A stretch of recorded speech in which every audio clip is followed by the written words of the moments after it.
Ashama arkafuun akkam jirtu kabajamtoota dhaggeeffattoota Gulale miidiyaa neetwoorkii amma oduu qabannee dhiyaannetti jirra. Oduu wajjin ana bunnoo waabikoote dursa hangafoota oduu. Mootummaa naannoo Tigraay weeraraan irratti banamu kamuu qolachuuf humna qabna jedhan ajajaa olaanaan waraana Itoophiyaa duraanii jeneraal Saamuraa Yuunus. Magaalaa Naqamteetti qaleensi gabaa daran dabaluu hawaasni himan. Seerri mana maree Ameerikaa HR 28 deebi'ee akka hojiirra oolu hayyoonni Oromoo gaafatan. Amma oduu bal'inaan.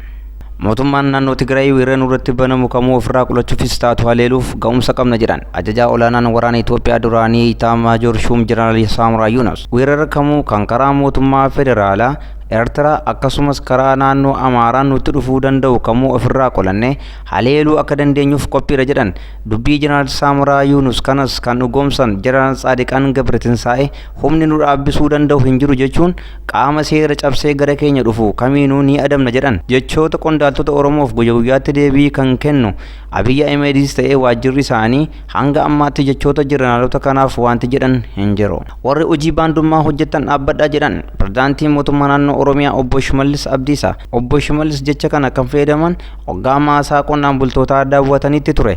Jechi baandaa jettu kun irra deddeebiin qondaaltota bilxiginnaan dubbatamaa jiraattus qaamni qabatamaan baandoomee diinaa wajjin hiriire akka jiru garuu ifa gochuu hin dandeenye. Baandaa jechuun nama faayidaa biyyaa dabarsee kenne jechuudha. Dhaabbileen federaalizimii gamtaa tokkummaa mootummaan aangoorra jiru waggaa tokkoof hojii isaa itti fufuun filannoo itti fufuuf akka biyyattii qopheessu gaafatan. Gamtaan paartichaa yaada dhiyeesseen qaamni kamuu yaada keenya fudhachuufis taatu dhiisuufis mirga qaba jedhanii nuti gama keenyaan fala biyyaaf ni ta'a jennu laanneerra jedhani. Hiikoo seeraan mootummaan murteesse mirga ofiin of bulchuu sabootaa waan cabsuuf hin deeggarru falas miti jedhaniiru. Addi bilisummaa Oromoo Paartii Ogaaden, paartiin Shongoo Aga'oo miseensota paartilee kanaati. Magaalaa Naqamteetti qaleensi jireenyaa daran dabaluu hawaasa naannoo dubbatan.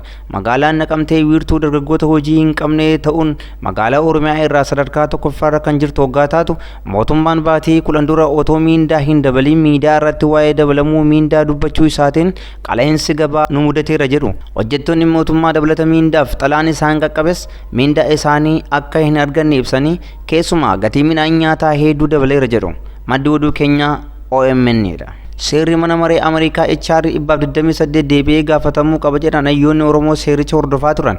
Oromoon kibbaa fi lixatti ajjeefamaa jiraachuu dubbatanii irra caalaan immoo bakka hundattuu Oromoon kan yeroo darbee caalaa ukkaanfamee dhabamsiifamaa waan jiruuf obsa fixanneera jedhan hayyoonni Oromoo kunneen. Kanaafis dhimmicha deebisanii mana maree biyya Ameerikaaf akka dhiyeessan dubbatanii yeroon kun wayita kamuu caalaa yeroo Oromoon tokkummaan dhaabbachuu qabudha jedhaniiru. Ayyoon kabajamtoota dhaggeeffattoota keenya oduun keenya kan guyyaa irraa asuma irratti xumurama waan nuti galatoomaa.